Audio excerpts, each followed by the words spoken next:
Entonces, vamos con la siguiente intervención. A continuación, el tema, la charla titulada Sujetos de encierro, vulnerables y vulnerados. La necesidad de construir nuevas lecturas para la vejez.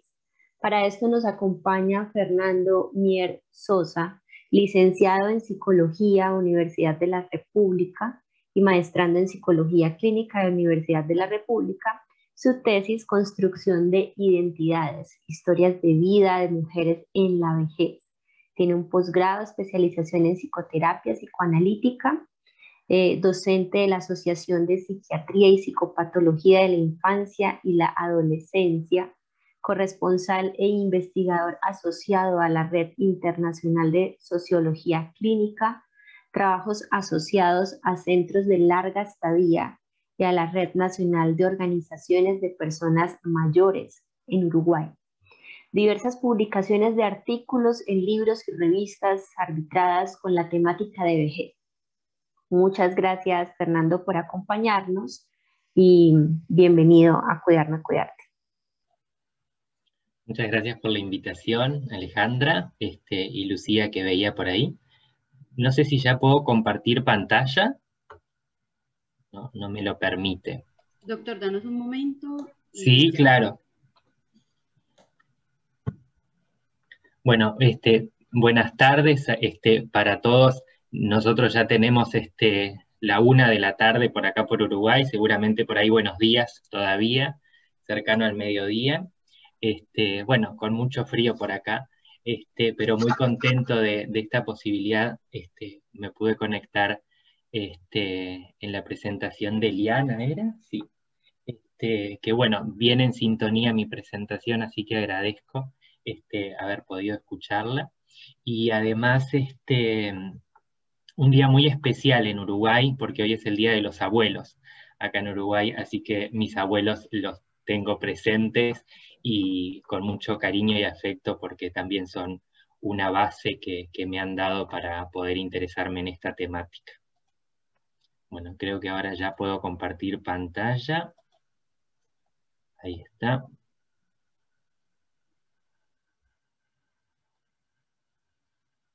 Lucía, no sé si Lucía o Alejandra, si me pueden decir el tiempo que tengo de exposición, porque no tenía bien claro eso. Fernando, tienes 1 hora. Ah, bien, bien. No me va a llevar tanto, así que espero poder hacer un intercambio luego. Si hay preguntas o comentarios, bienvenidos sea. Así es. Bueno, un poco lo que quiero plantear, les armo el esquema visual para que puedan ir siguiendo la presentación. Yo voy a tratar bueno, las posibilidades de nueva lectura, como decía ahí, entre estos sujetos de encierro que son vulnerados y vulnerables ante estos encierros. Y voy a empezar con una reflexión sobre cómo se presenta la vejez hoy y desde qué contexto sociohistórico lo estoy pensando, para después ver cómo ese contexto se agudiza de alguna forma con la pandemia. Introduzco la pandemia y las reflexiones de mi práctica profesional, para después hacer como una contraposición, ¿no? de todo lo que se construye y lo que acá en Uruguay pasa, que vamos a ver que es muy diferente. Después de un panorama bastante oscuro que se presenta, voy a tratar de dar como luz a mi presentación y terminar con una posibilidad de luz y esperanza para esta población. Cuando me traían la plantilla para la presentación, había una solicitud, una imagen disparadora, y puse esta que después la voy a traer en grande porque me ayuda a evocar mucho lo que estoy pensando en cuanto a esta ponencia, que es una foto además que hemos trabajado muchísimo desde la Asociación de Psiquiatría y Psicopatología de la Infancia y la Adolescencia, como me presentaban allí, a través del mediador de fotolenguaje que es un mediador que evoca la palabra, y justo esta imagen, que después hablaré un poquito más, me evocaba mucho en mi presentación. Bueno, aquí les compartí una frase que es un hilo conductor de lo que voy a exponer, además una de mis autores preferidas, Simone de Beauvoir, que durante los 15 o 20 años, dice ella, los últimos 15 o 20 años de su vida, un hombre no sea más que un desecho, es prueba del fracaso de nuestra civilización. Entonces pensaba, bueno, ¿cómo se presenta a la vejez en nuestra sociedad, ¿no? Y ahí, queriendo situarme en un contexto histórico, sociocultural y político, en donde nos presentamos un contexto, como pongo acá, con características y vivencias de inmediatez, incitados por un deseo y una búsqueda de satisfacción individual e inmediata, ¿no? Un contexto que se presenta como una mutación civilizatoria, como ponía ahí, ¿no?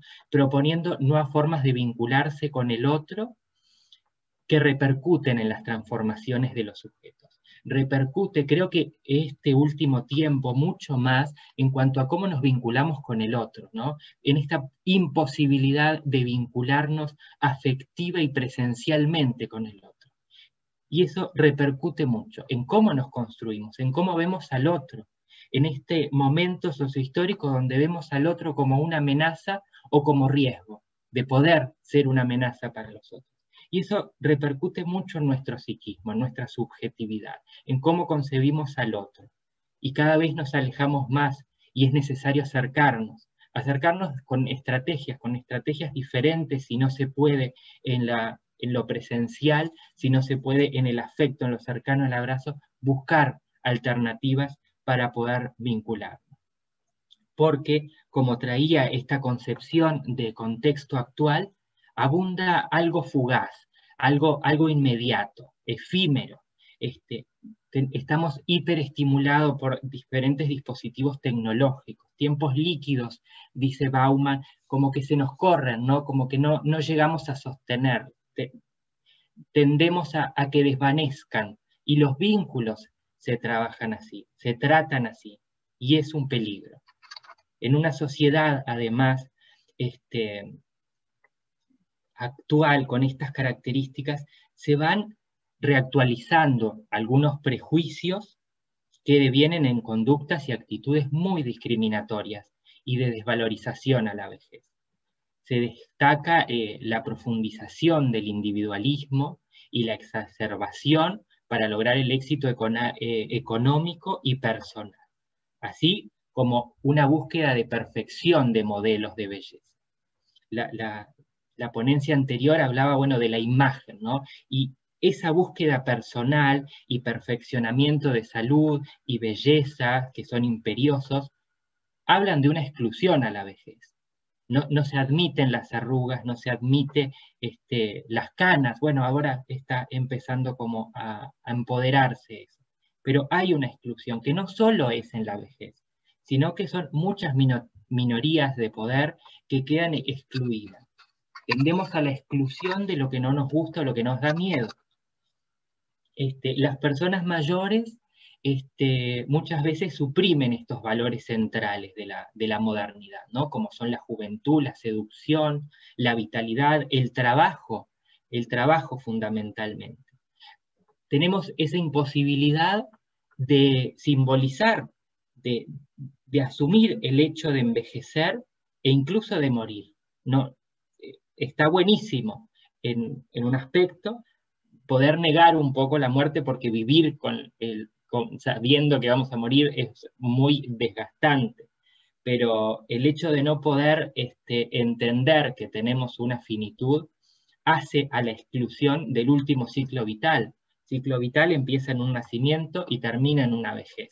Infancia, vejez, como procesos extremos del ciclo vital. Y tendemos a excluir también por estos miedos. Es una vejez comprendida sin función. Expresan muchas veces las personas que se sienten expulsadas de los entornos sociales, que no se les hace caso, no se los escucha, no se les da el valor que tienen para poder construir una sociedad de todas las edades.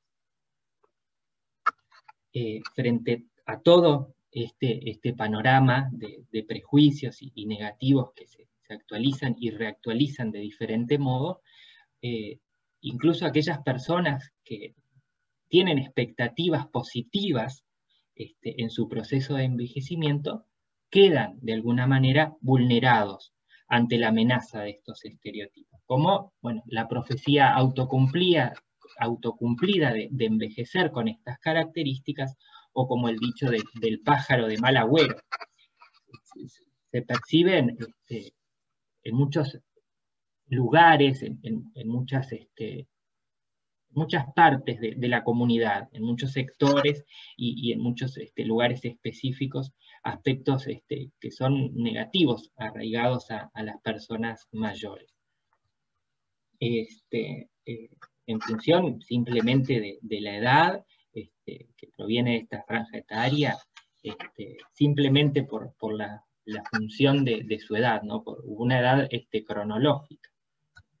Aquí traía, estos prejuicios que la vejez está marcada y que son exacerbados por la pandemia, son potenciados, ¿no? Se ha dispuesto esta pandemia a atacar de manera principal a las personas mayores, a los más viejos de nuestras comunidades.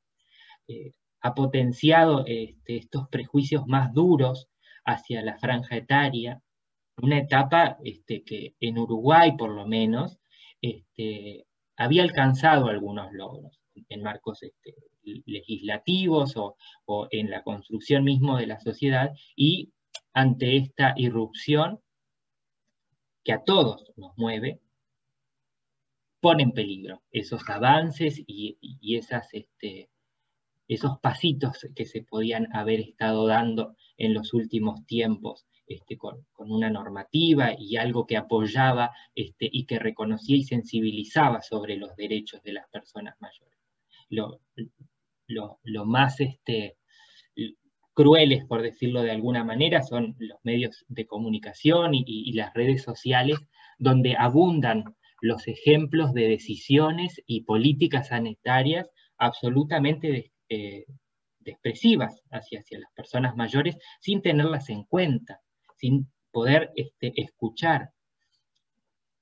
En muchos casos pasa que se deja morir a los viejos sin ningún tipo de contención. Esa contención que otorga el vínculo humano, la calidez de un abrazo. Se nos fueron en estos últimos meses muchas personas mayores, y algo con la posibilidad o la espera de un abrazo. Y una frase que se repite mucho en mis espacios de clínica o en centros de larga estadía residenciales es: ¿me mata el COVID o me mata la soledad, me mata el encierro, el aislamiento, la desesperanza? No se les permite tan siquiera despedirse de los seres queridos, por miedo a ampliar esa red de infectados que en Uruguay cada vez crece más, y en algunos países, por suerte, no es el panorama de Uruguay, pero se acumulan cuerpos muertos en las morgues.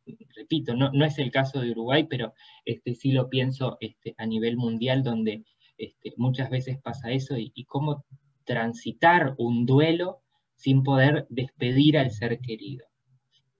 Además, sin la contención del sostén familiar, en esto de, no acercarse, dejarlos más aislados por cuidado, pero en ese cuidado descuidamos mucho también.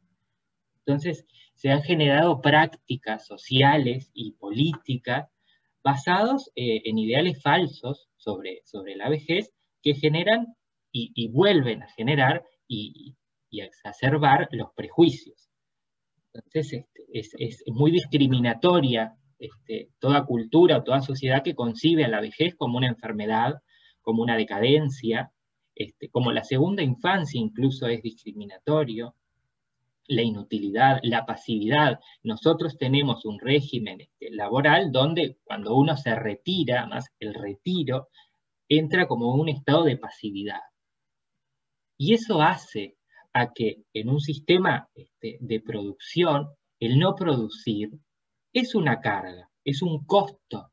Entonces, esa etiqueta de pasividad también hace a una discriminación, como etapa que se vive con un estado de fragilidad en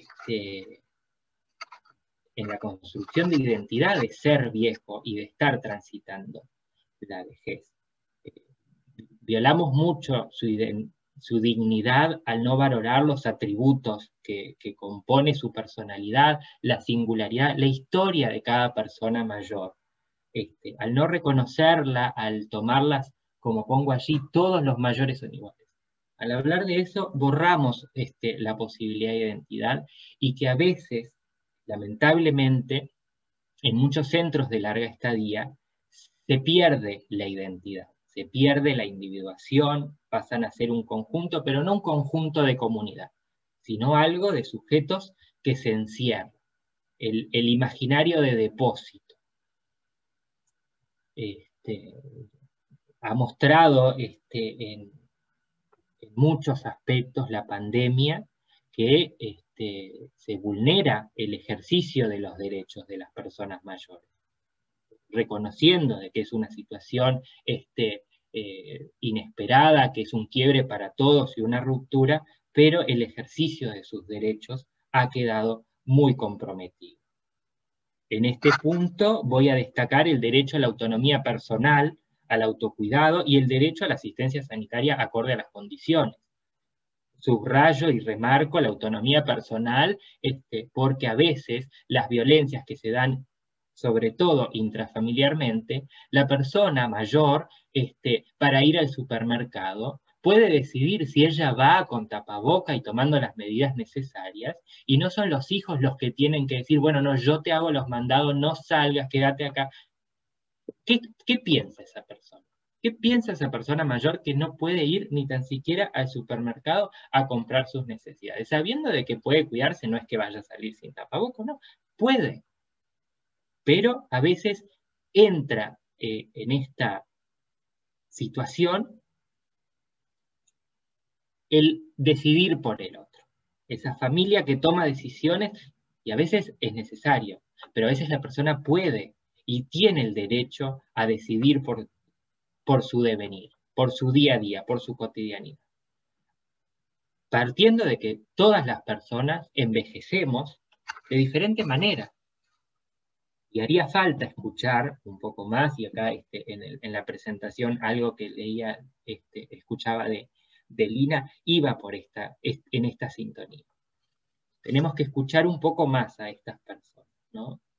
Hablaba un poco de los centros de larga estadía, que llámese, nosotros le marcamos ese nombre dentro de un marco legal, pero llámese residenciales, hogares de ancianos, etcétera. Todo aquel establecimiento de que hace de un cuidado a largo plazo de estas personas, ¿no? Y estos centros de larga estadía ya venían faltando a estos derechos y la pandemia dio como un golpecito en la espalda, un habilitar esas prácticas donde se vulneran los derechos, ¿no? Por la falta de respeto por la capacidad de decisión, si quieren estar o no, y si quieren estar, cómo quieren estar. Porque las políticas de los centros de día son a veces muy estrictos, muy poco flexibles en cuanto a cómo quiere habitar esa persona. No se concibe como alguien que va a pagar el alquiler de una habitación para poder transitar la vejez con cuidado, sino que son más régimen de, bueno, te levantás a esta hora te bañás, a esta hora comemos, y no hay posibilidad de tomar la decisión de, bueno, sí, decido o deciden por mí estar en este establecimiento, porque no tengo el sostén familiar, porque no tengo las capacidades físicas, pero ante esa situación, escuchemos a ver cómo quieren transitar por este centro. Incluso más, si no fue su decisión de estar allí, inclinémonos a escuchar cómo quiere. Es muy difícil concebir la singularidad de cada uno, pero en algún momento, en algún aspecto, algo de la subjetividad, algo de su deseo, tiene que poder salir para construir una vejez y para poder transitar esos últimos años de vida que le queda a la persona de una manera satisfactoria en los sentidos y en las posibilidades más abarcativas, ¿no? La atención puesta en el deseo de la persona. Y acá es cuando traía la foto y la amplío un poco más, porque esta foto me remite, bueno, yo lo que veo de espaldas ahí es una persona que parece una persona mayor, y lo que me llama poderosamente la atención es el cartel de las frutillas, ¿no? Las frutillas las sirve el personal. Es como que me remite a decir, bueno, las decisiones las toma otro, las sirve otro. No, dejemos a las personas mayores, en forma metafórica, tomar las frutillas que quieran. Tomar y elegir su propio devenir en su vejez. Ahora, contraponiéndome a todos estos prejuicios que se construyen sin datos reales, contrario incluso a todos los datos reales que podemos observar. Acá hablamos de aspectos sociodemográficos en Uruguay, que es bueno, mi cotidianidad y mi lugar de residencia, donde puedo observar y ver y estudiar en profundidad, ¿no? Entonces acá vemos en esta gráfica, que incluso me costó muchísimo hacer porque no estoy acostumbrado a las gráficas, tenemos la información de cómo están viviendo las personas mayores. Entonces acá tenemos, en este prejuicio, ¿no?, de que las personas mayores están todos en centros de larga estadía, tenemos ese hilito rojo, ese punto rojo ahí que marca en la gráfica, es el 3%, 3 o 4%, ahora no me anoté bien, pero 3 o 4% nada más que vive en centros de larga estadía. O sea, es un prejuicio a romper, porque no es cierto, no coincide con los datos reales. Esto es del 2016 del Instituto Nacional de Estadísticas sobre el envejecimiento de las personas mayores en Uruguay. Después el resto del amarillo, que lo puse en amarillo con distintos degradés para ver la diferencia, son personas que viven solas, que es la gran mayoría, que debemos poner atención a eso. Otro gran porcentaje vive con otros integrantes de la familia, sea con hijos, sea con nietos, sea con sobrinos, hermanos, etc. Y tenemos un porcentaje allí de la gráfica de aquellas personas que viven en pareja, ¿no? Con una pareja también mayor. También es para no descuidarnos. Después también, para ir rompiendo un poco estos prejuicios y contrastándolos con datos reales, con datos numéricos en este caso, pero estamos hablando acá de la situación de dependencia de las personas mayores. Esto es un balance que hace el Sistema Nacional de Cuidados cuando se está construyendo la política pública de cuidados en el 2015. Y habla la gráfica y nos dice, la dependencia en las personas mayores en Uruguay equivale al 12% nada más. También otro prejuicio, no todas las personas mayores están en una situación de dependencia. Y en la gráfica conjunta tenemos los grados de dependencia. Y bueno, hay una dependencia severa que sí corresponde al 28, que es el mínimo porcentaje de las dependencias, y después la dependencia moderada y leve, que es para prestar atención o para prestar sostén, porque son algunas de las actividades básicas de la vida diaria que no pueden establecer o que no pueden hacerlo sin la ayuda de otros. Pero, volviendo a contrastar, no tenemos en Uruguay por lo menos este prejuicio, no es real, bueno, por lo tanto es un prejuicio, pero no es un dato real de que las personas vivan en una situación de dependencia, y mucho menos de dependencia severa.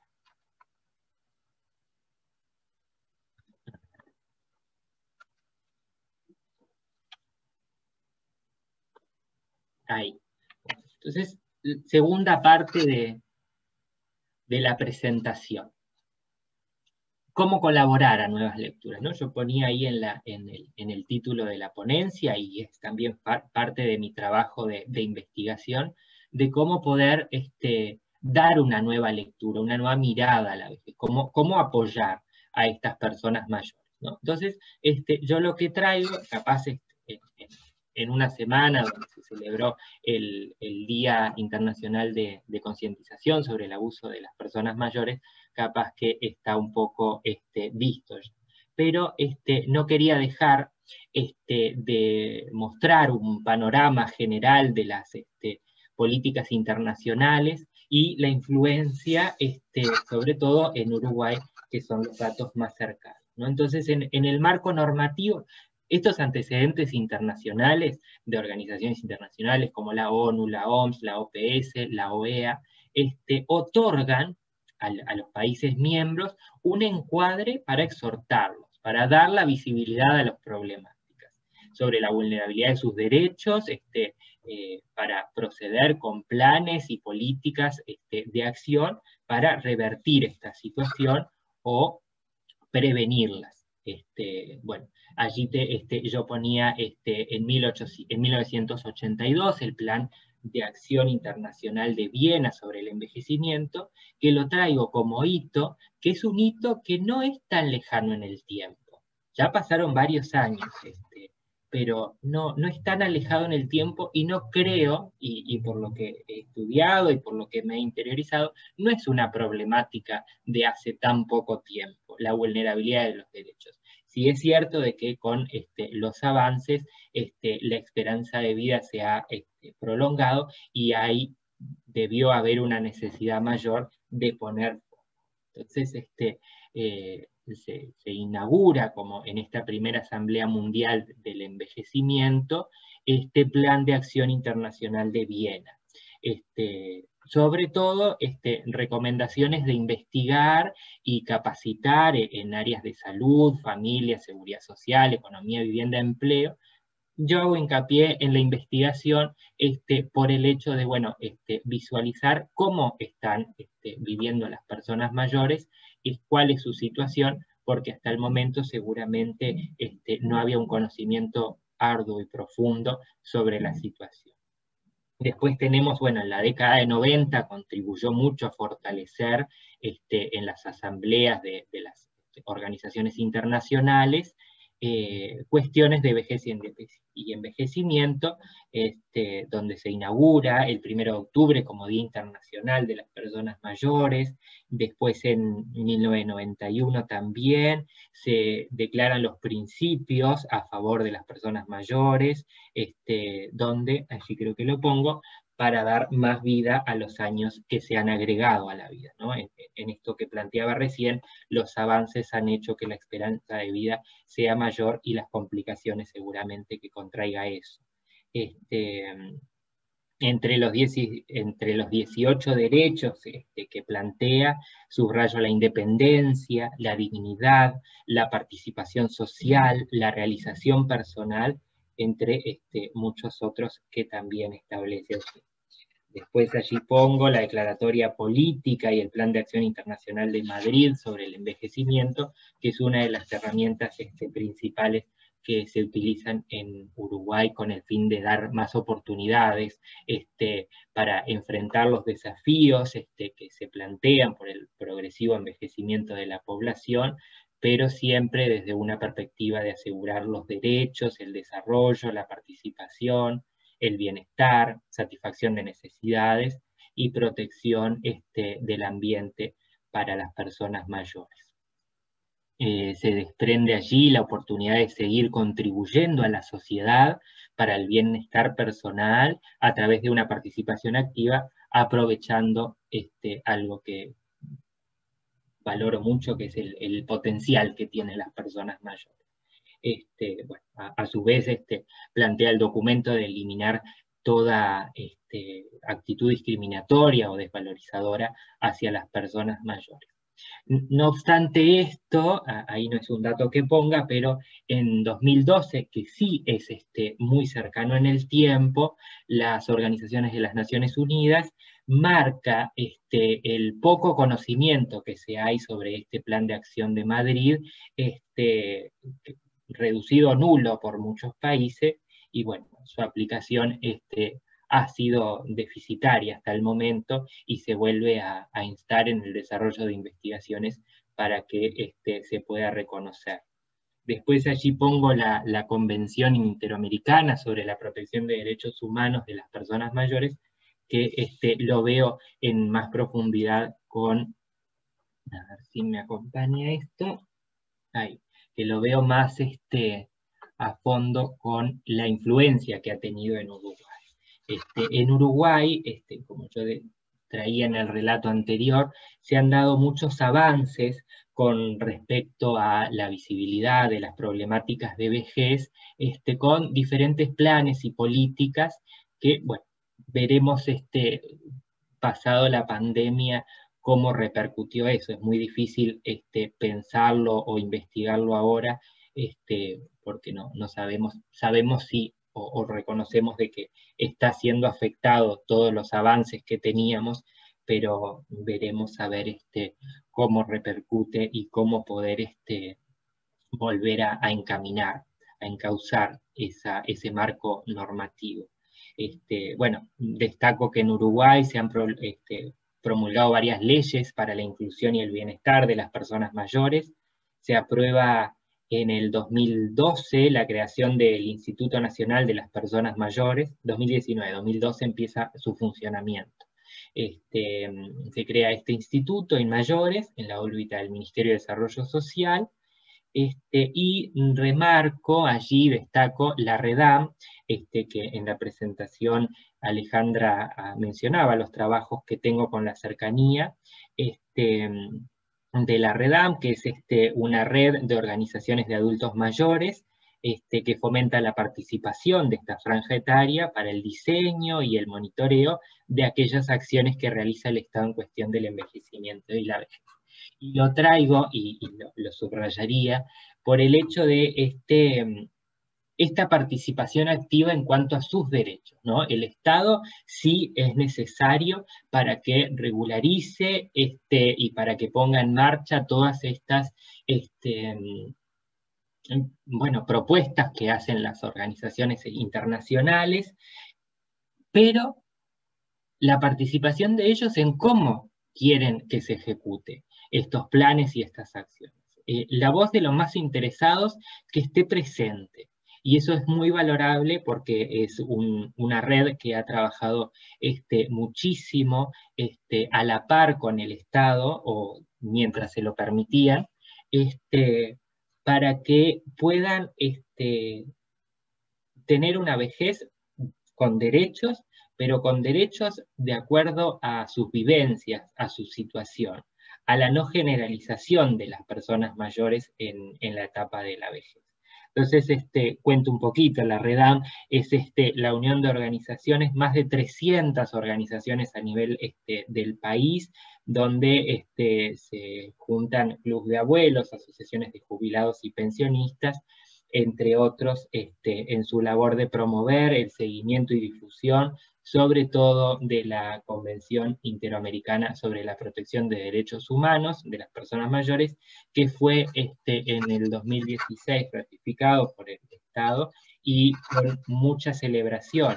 Incluso destaco que en febrero del año pasado se da un reconocimiento especial a INMAYORES, este Instituto de las Personas Mayores del Estado, donde, bueno, un reconocimiento por la Organización de los Estados Americanos por la inclusión y el buen manejo en sus perspectivas de derechos humanos, de vejez, incluso de género, porque sabemos y tenemos bastantes estudios donde se reconoce la vulnerabilidad mayor de las mujeres en la vejez en un contexto donde no estuvieron mayor acceso al espacio público, a las decisiones, el mercado laboral que se vio muy afectado en la excesiva sobrecarga de lo que es el trabajo doméstico y de cuidados de muchas de sus familias que siempre o por lo general recaen en las mujeres. Y una perspectiva del curso de vida que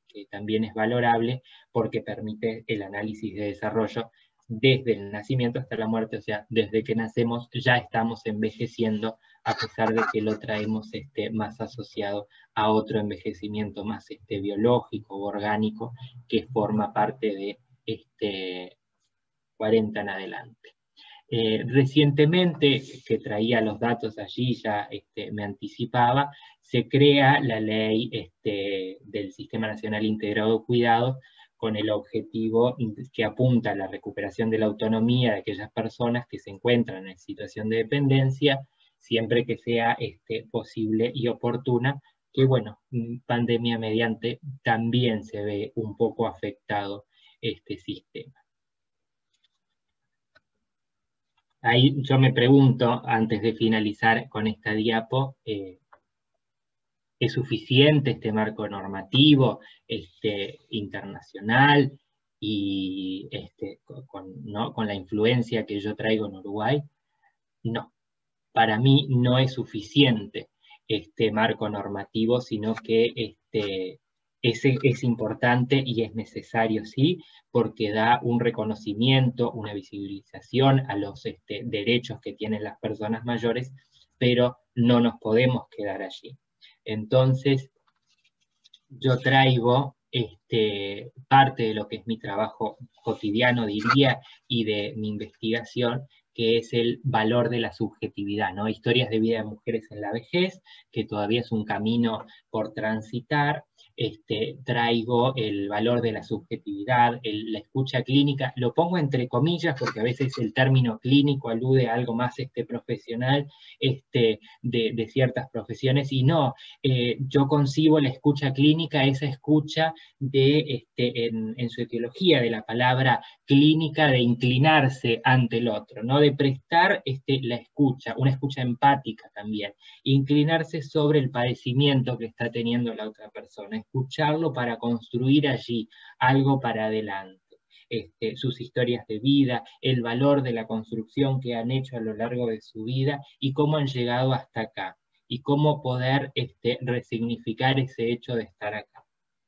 Ahí me adelanto porque se me puso todo en pantalla, pero ser o no ser viejo, como esa, haciendo alusión a esa frase muy conocida de Shakespeare en su monólogo, ser o no ser viejo, esa es la cuestión.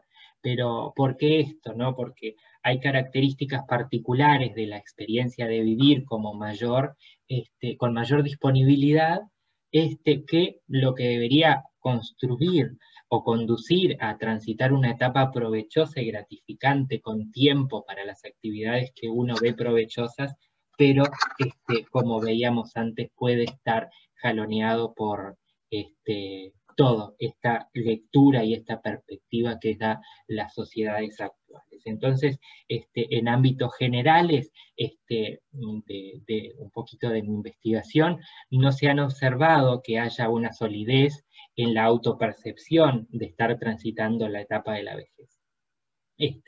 Aquellas organizaciones de larga y fuerte trayectoria en nuestro país sobre la participación política son siempre referidos a ex trabajadores o a trabajadores retirados, pero no en esa concepción de estar en una participación política por ser viejo, encontrándonos en esas instituciones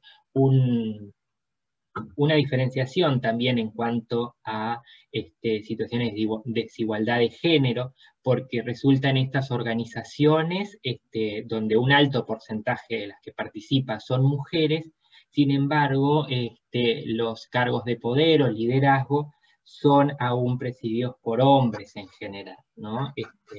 El resultado de una construcción de la propia identidad, de poder autodefinirse como persona mayor y pensar la lucha de estar en la vejez, aún no se expresa con tanta determinación, ¿no? El resultado, o las personas normalmente se piensan desde lugares, como decía antes, ¿no? Del trabajador, o su trayectoria como mujer en la lucha de los derechos de la mujer, en los derechos de afrodescendientes, pero la militancia, la lucha por los derechos de la vejez es todavía un camino a recorrer y bastante arduo también, porque aquellas personas que empezaron un recorrido de autodefinirse como viejos, les implica una tarea de desafiar a la imagen que concebimos como vejez, ¿no? Que ser viejo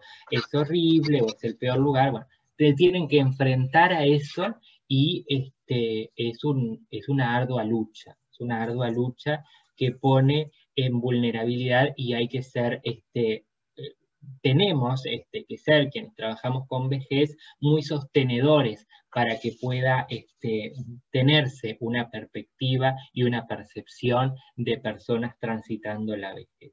No han podido muchas de las personas con las que trabajo hacer esos movimientos y llegar a definirse como la concepción de ser viejo, como la puedo pensar yo, ¿no? De viejo participativo, de involucrado en las políticas de participación. Hay, pero todavía no hay un reconocimiento propio, ¿no? Algunas de las participantes que estuve trabajando con ellas, al preguntarles por la vejez, en forma, incorporando el chiste, dice, pero ¿de qué vejez me hablas? La verdad no estamos pensando en eso, ¿no? Entonces, bueno, el juego y el humor al traer esta situación, porque saben que están viviendo en la vejez, intentan hacer esa construcción de una nueva lectura, pero a veces cuesta mucho, ¿no? La manera de verse puede despertar ideas de por qué no lo piensan o por qué se alejan de esa idea de transitar la vejez. Resulta, bueno, de que los miedos, los temores, las fantasías que son evocadas por las construcciones sociales de estereotipos, se aleja un poco de ellas en pensarse. Y porque, bueno, el temor y las inquietudes en el devenir también las interpela, ¿no? Después otros miedos que ponía allí son la dependencia y la discapacidad. Sobre todo surge el tema del Alzheimer o del deterioro cognitivo, ¿no? En varias oportunidades expresan que no querían dejar de hacer cosas, aunque se vieran muy cansadas o muy superadas por las tareas, es como que quieren hacer y hacer para que la cabeza esté en movimiento, ¿no? Si se quedan un poquito, tienen el temor de poder llegar o percibir un cierto deterioro de sus capacidades, ¿no?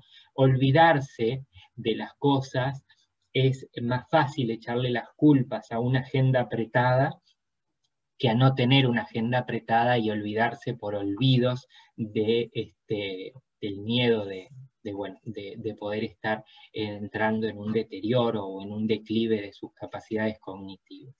Después un miedo muy fuerte es el residencial, en casas de salud, centros de larga estadía, que despiertan los miedos de ser depositados por la familia, de quedar en estado dependiente, de no poder valerse por ellas mismas y de perder su identidad. Esos son miedos que salen frecuentes desde el estereotipo de que las personas son olvidadas allí o encerradas en los centros, y la forma que ellas han construido la manera de transitar la vejez y que desde que se jubilaron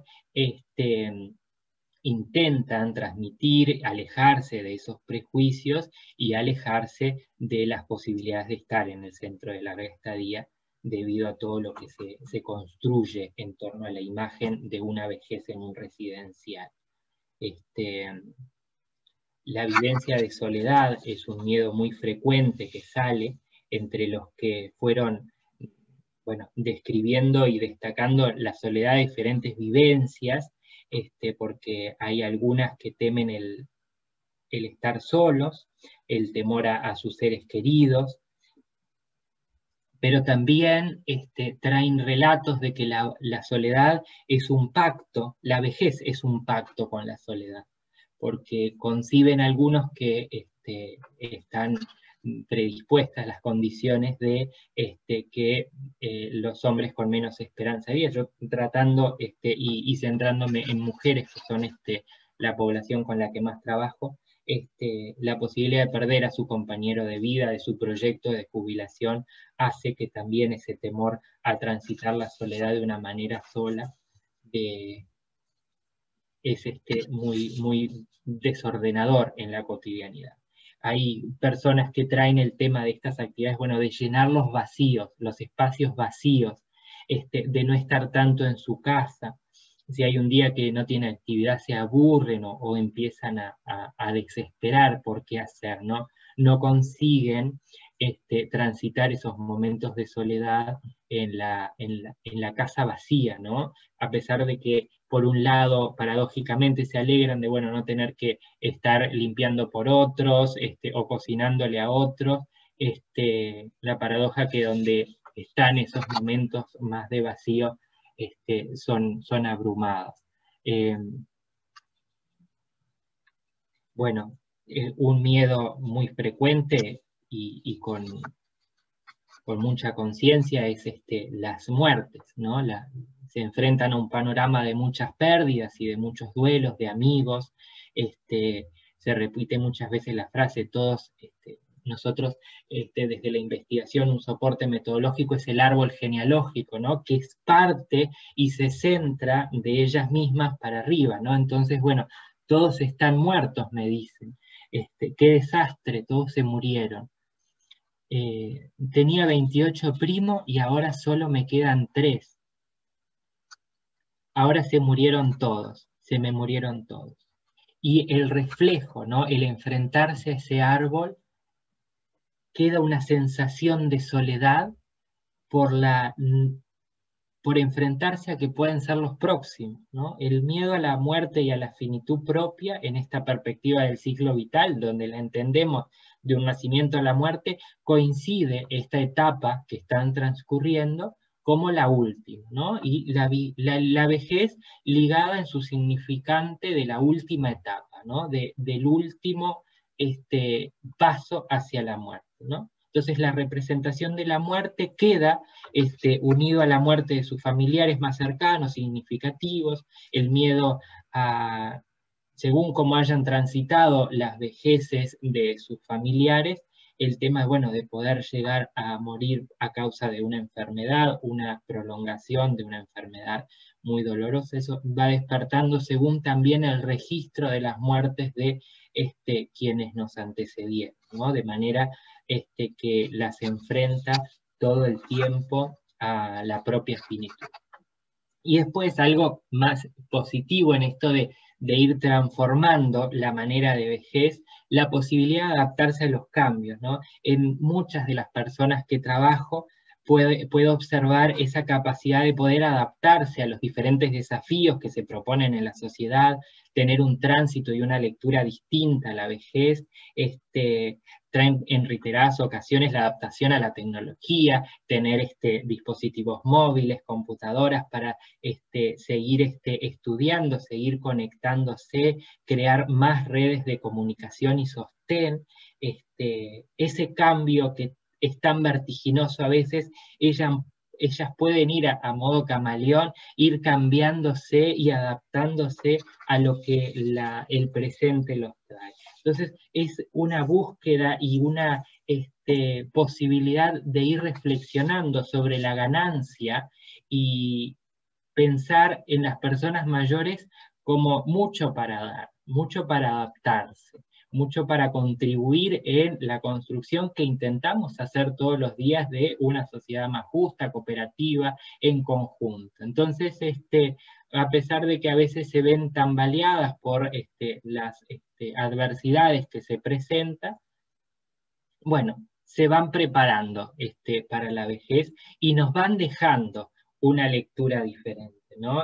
La identidad que es construida en parte por ideales que tiene el otro o que tiene la sociedad, tiene acerca de los viejos presentar un lugar diferente y una lectura diferente a la vejez en la actualidad es fundamental para nosotros mismos. En el mejor de los casos y con la mayor de la suerte, vamos a envejecer y llegar a una etapa de la vejez. Y ir construyendo eventualmente desde ahora una lectura diferente, nos da la posibilidad de llegar a ese momento y disfrutarlo, y poder proyectarnos incluso en esa etapa, seguir proyectando, seguir haciendo proyectos de vida, incluso en la vejez. Proyectos educativos, proyectos de lo que fuera. Pero el valor que traigo ahora, y para ir cerrando, es el valor de la subjetividad de cada uno. Cada uno envejece de diferente manera y prestar escucha a esas vivencias es fundamental, articulado con el marco normativo, pero que cada uno pueda ser el capitán de su vida, del devenir de cada uno. Y poder escuchar eso es ayudarlos a transitar una vejez más participativa, más comprometida, y la posibilidad de construir una lectura diferente, una lectura para nosotros mismos diferente, para todas las generaciones que vendrán y que transitarán la vejez, una manera diferente y no con tanto miedo o con tanto temor a envejecer. Bueno, espero estar bien de tiempo. Muchas gracias por la presentación, por prestarme la atención. Claro que sí, súper bien. Muchísimas gracias. Aquí nos dicen que muy buena exposición y muy buena la recopilación de la información, con gran respeto y amor por la vejez. Saludan desde Montevideo también. Muchas gracias por vernos desde allá. Hemos llegado. André, ¿vas a decir algo? No, Aleja, quería decirte que también hay comentarios de agradecimiento y felicitación por el Facebook, y solo eso, no tenemos preguntas esta vez tampoco. Bueno, muchísimas gracias a Fernando por acompañarnos con esta charla. Aquí Bueno, estamos recibiendo más mensajes que felicitaciones, que les encantó. Bueno, muchísimas gracias por la invitación, a las órdenes siempre para construir estas nuevas lecturas y poder seguir dando reflexión a la temática.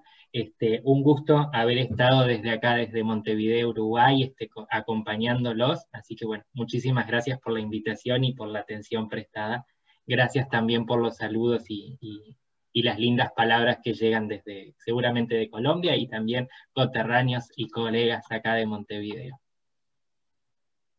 Fernando, muchas gracias. Esperamos verte nuevamente con nosotros por acá. Muy Por amable. supuesto. Seguimos en comunicación. Muchas gracias. Listo, Fernando. Bueno, para todos los asistentes, llegamos al final de esta primera jornada. Recuerden que a partir de la 1 de la tarde contaremos también, seguiremos hablando sobre el maltrato y cuál es la ruta a seguir.